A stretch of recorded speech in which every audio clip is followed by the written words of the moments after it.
എല്ലാവർക്കും നമസ്കാരം. അബ്രാഹമിലൂടെ ഇസ്രായേലിൻ്റെ രൂപീകരണം എന്നുള്ളൊരു സബ്ജക്റ്റിനെ കുറിച്ചാണല്ലോ നമ്മൾ സംസാരിച്ചു കൊണ്ടിരിക്കുന്നത്. അപ്പോൾ കഴിഞ്ഞ എപ്പിസോഡിൽ നമ്മൾ സംസാരിച്ച് നിർത്തിയത് യേശുക്രിസ്തുവിൻ്റെ പരസ്യ ജീവിതം ആരംഭിക്കുകയും 12 ശിഷ്യന്മാരോടുകൂടെ അത്ഭുതങ്ങളും അടയാളങ്ങളും ഒക്കെ ചെയ്ത് ഞാൻ തന്നെയാണ് ദൈവപുത്രനെന്ന് ജനത്തിന് വെളിപ്പെടുത്തി കൊടുക്കുകയും അങ്ങനെ അവർക്ക് പഴയ അവരുടെ വിട്ടുപോയ ന്യായപ്രമാണമൊക്കെ അവരെ പഠിപ്പിച്ചു കൊടുക്കുകയാണ്. അപ്പോൾ നമ്മൾക്കറിയാം യേശുക്രിസ്തുവിനെ എന്തിനായിരുന്നു ഭൂമിയിലേക്ക് അയച്ചത്. നമ്മൾക്കറിയാം യേശുക്രിസ്തുവിന് മുൻപ് ഒത്തിരി പ്രവാചകന്മാരെയും ഒത്തിരി ദൂതന്മാരെയും ഒക്കെ അയച്ചു. ദൂതന്മാരെന്ന് പറഞ്ഞാൽ ദൈവത്തിൻ്റെ സർവൻസിന് ഒത്തിരി പേരെ ദൈവം അയച്ചു ഇസ്രായേൽ മക്കളോട് സംസാരിച്ചു. അതായത് അവരുടെ ആ ഒരു പാപങ്ങളിൽ നിന്നൊക്കെ അവർ വിട്ടുതിരിഞ്ഞ് അവർക്ക് മാനസാന്തരം ഉണ്ടാകുവാനും അന്യാരാധനയിലേക്ക് പോയവരെയൊക്കെ അതിൽ നിന്ന് തിരിച്ചു പിടിച്ച് അവർക്ക് ദൈവം കൊടുത്തിരിക്കുന്ന ഒരു ന്യായപ്രമാണത്തിലേക്ക് അവർ മടങ്ങി വരുവാൻ അവർക്ക് ഒത്തിരി അവസരങ്ങൾ ഒത്തിരി പ്രവാചകന്മാരോടെയൊക്കെ കൊടുത്തു. പക്ഷേ ചിലരെ അവർ അനുസരിക്കും, ചിലരെ അനുസരിക്കാതെ അവരെ കൊല്ലുകയും ഒക്കെ അങ്ങനെ ചെയ്തും ആകെ അവർ അലങ്കോലപ്പെട്ടിരിക്കുകയാണ്. അപ്പോഴാണ് ദൈവം തൻ്റെ സ്വന്തം പുത്രനായ യേശുവിനെ ലോകത്തിലേക്ക് അയച്ചു കന്യകയിലൂടെ ജനനം കൊടുത്ത് യേശു ക്രിസ്തുവിനെ ലോകത്തിലേക്ക് അയച്ച്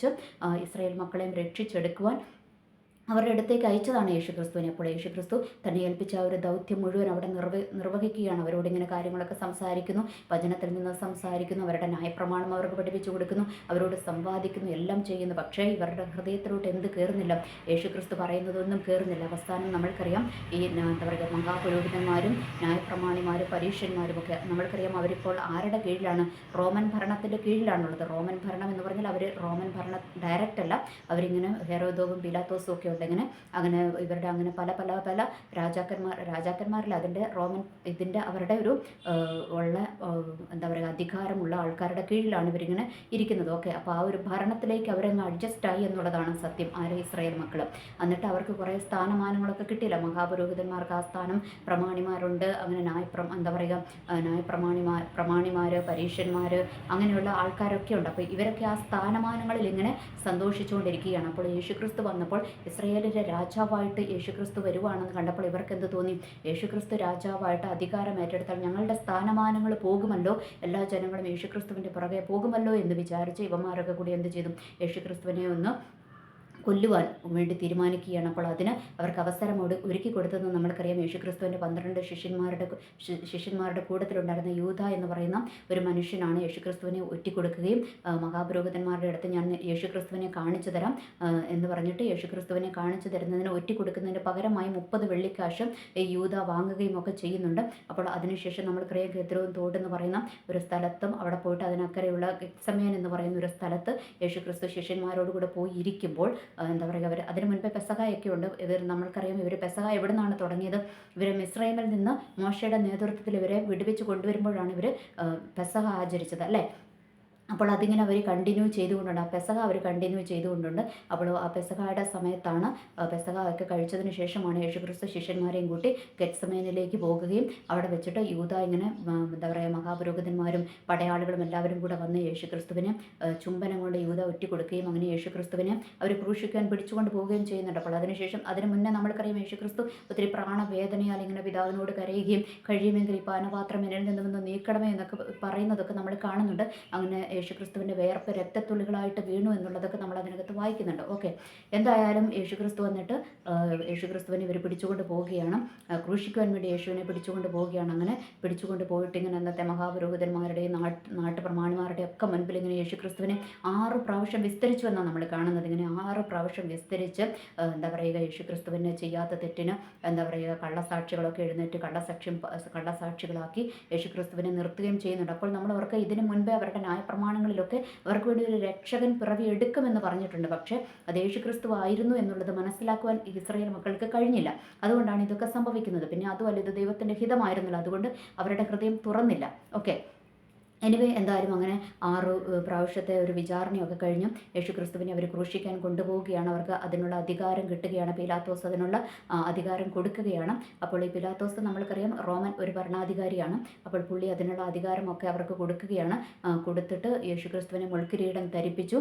അതുപോലെ വസ്ത്രമൊക്കെ ഉരിഞ്ഞെടുത്ത് അങ്കിയൊക്കെ അവർ ചീട്ടിട്ടെടുത്ത് യേശുക്രിസ്തുവിനെ അവർ ക്രൂശിക്കുവാനായിട്ട് കൊണ്ടുപോവുകയാണ്. അങ്ങനെ ചാട്ടവാറിനടിച്ചിങ്ങനെ അവർ മലയിലേക്ക് ഗാഗുൽത്ത മലയിൽ ഗൊൽഗോഥയിലേക്ക് ഇങ്ങനെ യേശുക്രിസ്തുവിനെ കാൽവരിയിലേക്ക് ഇങ്ങനെ കൊണ്ടുപോകുകയാണ്. അപ്പോൾ കൊണ്ടുപോകുമ്പോൾ അവിടെ വെച്ച് മരിച്ചു പോകുമെന്നൊക്കെ വിചാരിച്ചിട്ട് ഒരു ഷീമോൻ എന്ന് പറയുന്ന മനുഷ്യൻ വയലിൽ നിന്ന് വരികയായിരുന്നു. ആ മനുഷ്യനോട് യേശുവിൻ്റെ ക്രൂശ് ചുമക്കുവാൻ അവർ ആവശ്യപ്പെടുന്നുണ്ട്. അതിന് യേശുക്രിസ്തുവിനെ ക്രൂശ് ചുമക്കുവാൻ സഹായിക്കുന്നുണ്ട്.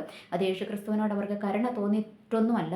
ഇവരെന്താ സംഭവിച്ചിരിക്കുന്നത്? അവർക്ക് ക്രൂശിക്കണം, അതിനു മുൻപേ യേശുക്രിസ്തു മരിച്ചു പോകരുത്, ഏറ്റവും വേദനാജനകമായൊരു മരണം യേശുക്രിസ്തുവിന് കൊടുക്കണമെന്ന് വിചാരിച്ച് തന്നെയാണ് യഹൂദന്മാരുടെ പ്രമാണിമാരും ഈ പട്ടാളക്കാരും റോമൻ പടയാളികളും ഒക്കെ ഉണ്ട്. ഇവരെല്ലാവരും കൂടെ യേശുക്രിസ്തുവിനെ ക്രൂശിക്കുവാൻ വേണ്ടി കൊണ്ടുപോയി. അങ്ങനെ നമ്മൾക്കറിയാം, അവിടെ യേശുക്രിസ്തുവിനെ ക്രൂശിക്കുന്നു. ഇടവും വലവും 2 കള്ളന്മാരെ നിർത്തുന്നു. അതിലൊരു കള്ളൻ താൻ ചെയ്ത് തെറ്റ് ഏറ്റുപറയുകയും അവിടെ വെച്ച് അവനൊരു എന്താ പറയുക, അവനൊരു നിത്യത ദൈവം വാഗ്ദാനം ചെയ്യുകയും ചെയ്യുന്നതൊക്കെ നമ്മൾ കാണുന്നുണ്ട്. എന്തായാലും അതിനുശേഷം യേശുക്രിസ്തുവിനെ ക്രൂശിച്ചപ്പോൾ അവിടെ പല സംഭവങ്ങളും നടന്നു എന്നുള്ളത് നമ്മൾ കാണുന്നുണ്ട്. എന്താ പറയുക, അവിടെ ദേവാലയത്തിൻ്റെ തിരശ്ശീല 2ആയിട്ട് കീറി മുറിഞ്ഞു. അതിനുശേഷം അവിടെ ഇരുട്ടുണ്ടായി. അങ്ങനെ പല സംഭവങ്ങളും ഉണ്ടായി. അങ്ങനെ അതൊക്കെ ന്യായപ്രമാണം അറിയാവുന്നവർ അതൊക്കെ കേട്ടിട്ട് ഇത് ദൈവപുത്രൻ തന്നെയാണെന്ന് വിശ്വസിച്ചു. അല്ലാത്തവരൊക്കെ വീണ്ടും പരിഹസിച്ചുകയും തുപ്പുകയും ഒക്കെ ചെയ്തെന്ന് വെച്ചാൽ ഒരു മനുഷ്യന് ഇന്ന് വരെ ഒരു മനുഷ്യന് ലഭിക്കാത്തത്ര ക്രൂരമായ ഒരു എന്താ പറയുക ഒരു മരണമാണ് യേശുക്രിസ്തുവിന് വിധിച്ചത്. കാരണം ക്രൂശീകരണം മാത്രമല്ല, ക്രൂശീകരണത്തിന് മുൻപേ അവർ കൊല്ലാക്കൊല ചെയ്തു. നമ്മൾക്കറിയാം, ഒരു മുൾക്കിരീടം ഇങ്ങനെ എന്താ പറയുക തലയിലോട്ട് ആഴ്ന്നിറങ്ങുമ്പോൾ എങ്ങനെയുണ്ടാകും? നമ്മുടെ തലയിലോട്ട് ആ മുള്ളിങ്ങനെ തുളച്ച് കയറുമ്പോഴുള്ള വേദന എങ്ങനെയുണ്ടാകും? ആ ഒരു വേദന. അതുകൂടാതെ ചാട്ടവാറടി, വെള്ളമില്ല, വെയിലത്താണ് കൊണ്ടുപോകുന്നത്. ഉച്ചയ്ക്ക് ശേഷം 3 മണിക്ക് വെയിലത്താണ് കൊണ്ടുപോകുന്നത്. അപ്പോൾ ഇതൊക്കെ ഒത്തിരി ത്യാഗങ്ങൾ സഹിച്ചാണ് കൊണ്ടുപോകുന്നത്. അപ്പോൾ അതൊക്കെ എന്തിനായിരുന്നു എന്നുള്ളത് തുടർന്ന് അധ്യായങ്ങളിൽ നമ്മൾ വായിക്കും, നമ്മൾ പഠിക്കും. ഓക്കെ, അപ്പോൾ അങ്ങനെ യേശുക്രിസ്തുവിനെ ക്രൂശിച്ച് ഏറ്റവും നീചമായൊരു മരണം യേശുക്രിസ്തുവിന് വിധിച്ചു. അതിനുശേഷം യേശുക്രിസ്തുവിനെ ഒരു എന്താ പറയുക അരിമത്യക്കാരനായ യോസെഫ് എന്ന് പറയുന്ന ഒരു മനുഷ്യൻ നീതിമാനായിരുന്നതുകൊണ്ട് ആരെയും അടക്കം ചെയ്യാത്തൊരു പുതിയ കല്ലറയിൽ യേശുക്രിസ്തുവിൻ്റെ ശരീരം അടക്കുകയും അങ്ങനെ നമ്മൾക്കറിയാം. അതിനുശേഷം യേശുക്രിസ്തു 3-ാം നാൾ ഉയർത്തെഴുന്നേൽക്കുമെന്ന് പറഞ്ഞിട്ടുണ്ടായിരുന്നു. അതുകൊണ്ട് അങ്ങനെ സംഭവിക്കാതിരിക്കാൻ ഇവന്മാർ ഭയങ്കര വലിയൊരു കല്ലൊക്കെ ഉരുട്ടി വെച്ച് അവിടെ റോമൻ മുദ്രയൊക്കെ അടിച്ച് ഒരിക്കലും പുറത്ത് വരാത്ത വിധത്തിൽ അവിടെ കാവൽക്കാരെയൊക്കെ ആക്കി. പക്ഷേ നമ്മൾക്കറിയാം, 3-ാമത്തെ ദിവസം യേശുക്രിസ്തു ഉയർത്തെഴുന്നേറ്റു. ആ കല്ലറകളെല്ലാം ഭേദിച്ച് യേശുക്രിസ്തുവിന് ഉയർത്തെഴുന്നേറ്റു എന്നുള്ളതൊക്കെ നമ്മൾ കാണുന്നുണ്ട്. ആദ്യം ഈ വിവരം അറിയുന്നത് മഗ്ദലക്കാരത്തി മറിയയും ഉൾപ്പെടെയുള്ള കുറച്ച് പെണ്ണുങ്ങൾ അവിടെ സുഗന്ധവർഗ്ഗമൊക്കെ ഇടുവാൻ വേണ്ടി പോയത് ആ കല്ലറയിൽ. അതൊക്കെ യഹൂദന്മാരുടെ ഓരോ ആചാരങ്ങളാണ്. ഓക്കെ, അതനുസരിച്ച് അവർ സുഗന്ധവർഗ്ഗമൊക്കെ പൂശാൻ ചെന്നതാണ്. അപ്പോൾ അവിടെ ചെന്ന് കഴിഞ്ഞപ്പോഴത്തേക്കും യേശുക്രിസ്തു അവിടെ ഉയർത്തെഴുന്നേറ്റിരിക്കുന്നു എന്ന് ദൂതൻ അവർക്ക് എന്താ പറയുക സ്വർഗ്ഗത്തിൽ നിന്ന് വന്ന ദൂതൻ അവരോട് അറിയിക്കുകയും ഇവരത് ചെന്ന് യേശുക്രിസ്തുവിൻ്റെ ശിഷ്യന്മാരെ അറിയിക്കുകയും ചെയ്യുന്നുണ്ട്. അപ്പോൾ പത്രോസും യോഹന്നാനും യേശുക്രിസ്തുവിൻ്റെ ശിഷ്യന്മാരായ പത്രോസും യോഹന്നാനും ഓടി വന്ന് ഇത് സത്യമാണെന്ന് അറിയുകയും ഒക്കെ ചെയ്യുന്നതൊക്കെ നമ്മൾക്ക് കാണാം. അതിനുശേഷം യേശുക്രിസ്തു ശിഷ്യന്മാർക്ക് പ്രത്യക്ഷപ്പെടുന്നതും അവരെ ഉറപ്പിക്കുന്നതും പത്രോസൊക്കെ പിന്മാറ്റത്തിലേക്ക് പോകുന്നതും വീണ്ടും വലയെടുത്ത് പോകുന്നതും അവരെ അതിൽ നിന്നൊക്കെ പിടിച്ച് വീണ്ടും അവരെ വലിയൊരു ദൗത്യം ഏൽപ്പിക്കുന്നതൊക്കെ നമ്മൾക്ക് കാണാം. അപ്പോൾ അതൊക്കെ നമ്മൾക്ക് ഇനി വരുന്ന അധ്യായങ്ങളിൽ അത് നമ്മൾക്ക് ചിന്തിക്കാം. ഓക്കെ, ഇപ്പോൾ നമ്മൾക്കറിയാം യേശുക്രിസ്തുവിൻ്റെ ക്രൂശീകരണം എന്തുകൊണ്ടാണ് അവിടെ നടന്നത്. പലരും ചോദിക്കുമ്പോൾ ദൈവപുത്രനല്ല, അവരും അവിടെ ഉണ്ടായിരുന്ന ക്രൂശിച്ചവരും അങ്ങനെയാണ് ചോദിച്ചത്. നീ ദൈവപുത്രനാണെങ്കിൽ നീ ഇങ്ങോട്ട് ഇറങ്ങി വാ. യേശുക്രിസ്തുവിന് കഴിയുമായിരുന്നു, ഇറങ്ങി വരാനൊക്കെ കഴിയുമായിരുന്നു. പക്ഷേ എന്തുകൊണ്ട് അത് ചെയ്തില്ല എന്ന് ചോദിച്ചാൽ യേശുക്രിസ്തുവിനെ പിതാവാം ദൈവം ഭൂമിയിലേക്ക് അയച്ചത് ഒരു ദൗത്യം ഏൽപ്പിച്ചിട്ടാണ്. എന്തിനായിരുന്നു? അപ്പോൾ നമ്മൾക്കറിയാം, ഇവരുടെ പാപത്തിന് പരിഹാരമായിട്ട് ഇവരെല്ലാ വർഷവും യഹൂദന്മാർ ചെയ്യുന്ന ഒരു പരിപാടിയാണ്.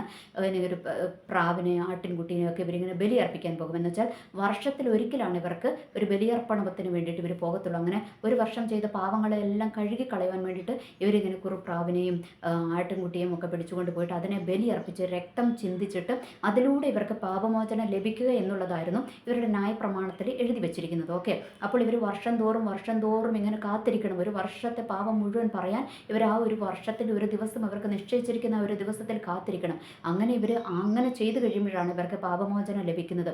അപ്പോൾ അങ്ങനെയാണ് ഇവർ ചെയ്തുകൊണ്ടിരുന്നത്. പക്ഷേ യേശുക്രിസ്തുവിൻ്റെ ആ ഒരു മരണത്തിലൂടെ സംഭവിച്ചിരിക്കുന്ന കാര്യം ഇവർക്ക് അങ്ങനെ ഒരു ആവശ്യമില്ല. എന്ന് വെച്ചാൽ യേശുക്രിസ്തുവിൻ്റെ രക്തം സകല പാപവും പോക്കി ശുദ്ധീകരിക്കുന്ന രക്തം ഒരു ചിന്തി, അതായത് പുത്രനായ യേശുവിൻ്റെ രക്തം കൊടുത്ത് ജനത്തെ വീണ്ടെടുക്കുകയാണ്. എന്ന് വെച്ചാൽ അവർക്ക് അങ്ങനെ ഒരു ശുശ്രൂഷ വേണ്ട. അതായത് വർഷം ചെന്നിട്ടിങ്ങനെ ചെറു പ്രാവിനെയും ഒന്നും അങ്ങനെ അവർ ബലി അർപ്പിക്കേണ്ട. അല്ലാതെ തന്നെ ദൈവപുത്രൻ തന്നെ ഇവർക്ക് വേണ്ടി ബലിയായി തീർന്നു ഇവർക്കൊരു എന്താ പറയുക പാപമോചനത്തിനുള്ളൊരു വഴി അവിടെ ഒരുക്കി കൊടുക്കുകയാണ് ചെയ്തത്. അതാണ് ആ ക്രൂശീകരണം കൊണ്ട് അർത്ഥമാക്കുന്നത്. പക്ഷേ ആ ക്രൂശീകരണം എന്തിനു വേണ്ടിയായിരുന്നു? യഹൂദന്മാർക്ക് വേണ്ടി മാത്രമല്ല, അത് ലോകം മുഴുവനുള്ള സകല യേശുക്രിസ്തുവിനെ വിശ്വസിക്കുന്ന സകല ജനത്തിനും വേണ്ടിയിട്ടുള്ള ഒരു പാപത്തിന് വേണ്ടിയിട്ടുള്ള ഒരു പരിഹാരമായിരുന്നു. അതായത് നമ്മൾക്ക് ദൈവത്തോട് അടുത്ത് ചെല്ലണമെങ്കിൽ എങ്ങനെ ചെല്ലണം? നമ്മളുടെ പാപമില്ലാത്തവരായിട്ട് വേണം യേശുക്രിസ്തുവിനോട്, ദൈവത്തിനോട് നമ്മൾ അടുത്ത് ചെന്ന് പ്രാർത്ഥിക്കുവാൻ. അപ്പോൾ നമ്മൾക്ക് വേണ്ടി ഒരു പരിഹാരം ചെയ്തിരിക്കുകയാണ്. അല്ലാതെ നമ്മളിനി എല്ലാ വർഷവും പോയിട്ടിങ്ങനെ ഇതിനു വേണ്ടി കാത്തിരിക്കണ്ടേ? നമ്മൾ കുറുപ്രാവിനെയും ഒക്കെ ഇങ്ങനെ എന്താ പറയുക, രക്തം ചിന്തിച്ചിട്ട് നമ്മുടെ പാപത്തിന് വേണ്ടി പരിഹാരം ചെയ്യേണ്ട. പകരം ഒരിക്കലായിട്ട് യേശുക്രിസ്തുവിൻ്റെ ആ ഒരു രക്തം എന്താ പറയുക, അത് ചിന്തിയത് കൊണ്ട് നമ്മൾക്ക് എല്ലാവർക്കും പാപമോചനം ലഭിക്കുവാനുള്ളൊരു അവസരമാണ് അവിടെ ദൈവം നമ്മൾക്ക് ഒരുക്കിയിരിക്കുന്നതെന്ന് മനസ്സിലാകുന്നത്. എല്ലാവർക്കും വേണ്ടിയിട്ടുള്ള ഒരു പാപമോചനത്തിനുള്ള ഒരു പരിഹാര ക്രിയയാണ് ദൈവം അവിടെ ചെയ്തിരിക്കുന്നത്.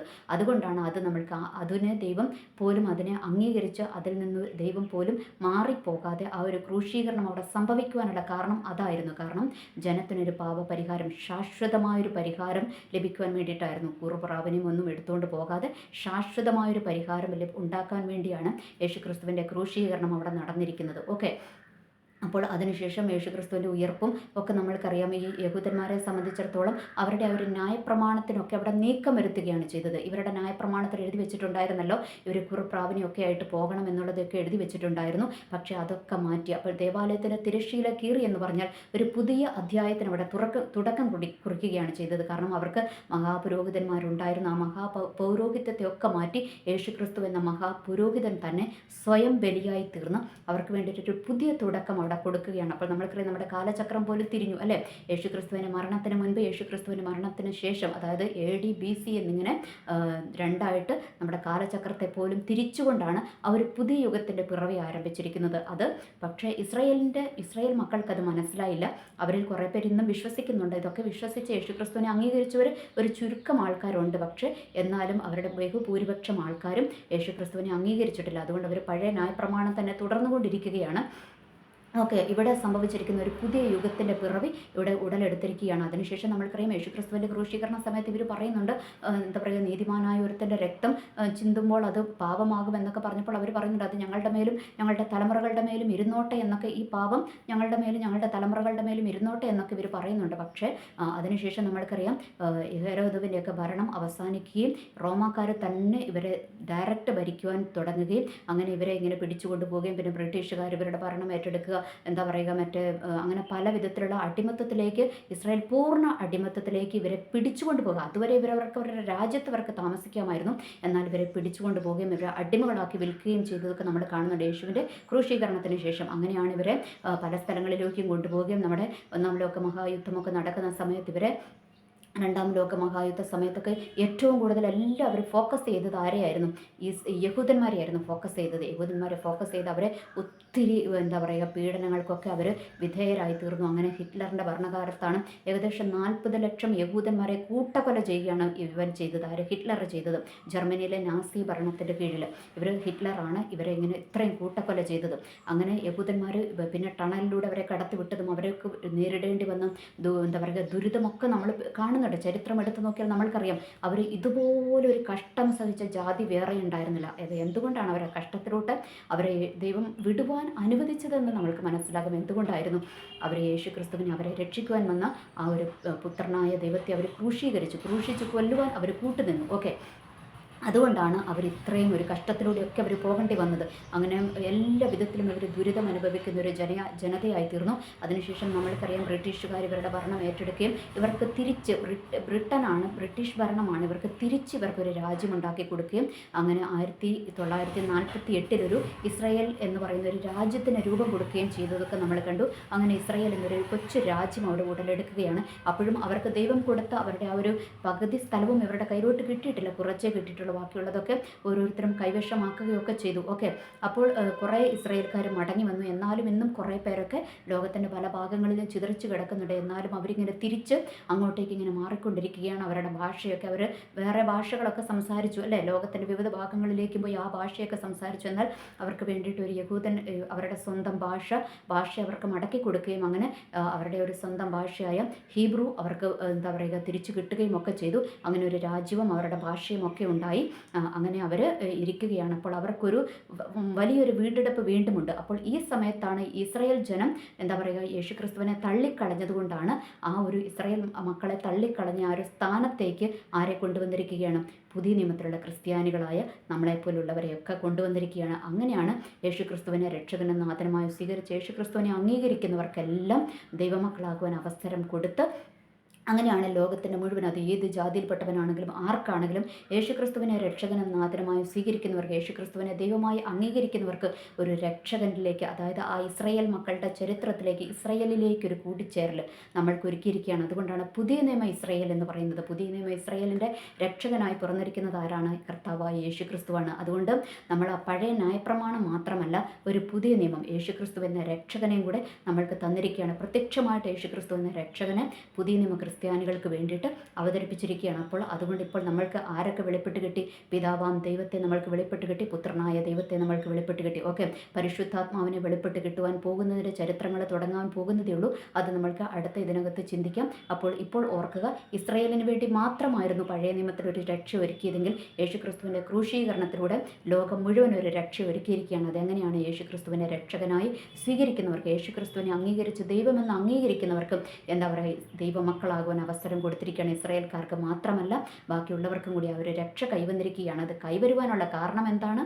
ഇസ്രായേൽ മക്കളെ യേശുക്രിസ്തുവിനെ തള്ളിക്കളഞ്ഞതുകൊണ്ടാണ് നമ്മളിലേക്ക് ആ ഒരു രക്ഷ, ബാക്കിയുള്ള ജനങ്ങളിലേക്ക് ആ ഒരു രക്ഷ കടന്നു വരുവാൻ ഇടയായി തീർന്നത് എന്നുള്ള കാര്യം കൂടി ഓർക്കുക. എല്ലാവർക്കും യേശുക്രിസ്തുവിനെ രക്ഷകനും നാഥനുമായി സ്വീകരിക്കുന്ന എല്ലാവർക്കും ദൈവമക്കളാകുവാൻ ഒരവസരം ദൈവം ഒരുക്കിയിരിക്കുകയാണ്. അപ്പോൾ ആരൊക്കെ യേശുക്രിസ്തുവിനെ രക്ഷകനും നാഥനുമായി അംഗീകരിക്കുന്നുവോ അവരെ എല്ലാം ദൈവമക്കളാക്കി, പുതിയ നിയമ ഇസ്രായേലാക്കി ദൈവം മാറ്റപ്പെടുത്തിയിരിക്കുകയാണ്. അപ്പോൾ ഇനി ഇതിൻ്റെ തുടർഭാഗങ്ങൾ നമ്മൾക്ക് ബാലൻസ് ചിന്തിക്കാം. അപ്പോൾ ഇപ്പോൾ നമ്മൾക്കറിയാം പഴയ നിയമ ഇസ്രായേലിൻ്റെ ചരിത്രം ഇവിടെ തീരുകയല്ല. അവർക്കിനി ഒരു രക്ഷയുണ്ട്. ഓക്കെ, ഇപ്പോൾ യേശുക്രിസ്തുവിലൂടെ ഒരു രക്ഷയുണ്ട്. അതിനുശേഷം അവർക്കൊരു വീണ്ടെടുപ്പുണ്ട്. അതൊക്കെ നമ്മൾക്കിനി അടുത്ത എപ്പിസോഡിൽ ചിന്തിക്കാം. അപ്പോൾ ഇപ്പോൾ ഓർക്കുക, ഇതിനകത്ത് ഇത്രയാണ് പറഞ്ഞിരിക്കുന്നത്. യേശുക്രിസ്തു ആർക്ക് വേണ്ടിയാണ് കാൽവരി ക്രൂശിൽ ബലിയായി തീർന്നത്? സകല ജനത്തിനും, ഈ ലോകത്തിലുള്ള സകല ജനത്തിനും വേണ്ടിയാണ് ബലിയായി തീർന്നത്. സകല ജനത്തിൻ്റെയും പാപത്തിന് വേണ്ടിയിട്ട്, സകല ജനത്തിനെ വീണ്ടെടുക്കുവാൻ വേണ്ടിയിട്ടാണ് യേശുക്രിസ്തു എന്തായി തീർന്നത്? ബലിയായി തീർന്നത്. തൻ്റെ രക്തം കൊടുത്ത് വിലയ്ക്ക് വാങ്ങിയിരിക്കുകയാണ്. ഈ ലോകത്തെ മുഴുവൻ വിലയ്ക്ക് വാങ്ങിയിരിക്കുകയാണ്. പക്ഷേ ഒരൊറ്റ കണ്ടീഷനായ യേശുക്രിസ്തുവിനെ അംഗീകരിക്കുന്നവർക്ക്, ദൈവമായിട്ട് അംഗീകരിക്കുന്നവർക്കും, യേശുക്രിസ്തുവിനെ രക്ഷകനും നാഥനുമായി സ്വീകരിക്കുന്നവർക്കാണ് ദൈവമക്കളാകുവാൻ അവസരം ലഭിക്കുക. അല്ലാത്തവർ ഇരുട്ടിൽ തന്നെ വീണ്ടും ജീവിക്കേണ്ടി വരും. ഓക്കെ, എനിവേ എല്ലാവർക്കും നല്ലൊരു ദിവസം ആശംസിക്കുന്നു. നന്ദി, നമസ്കാരം.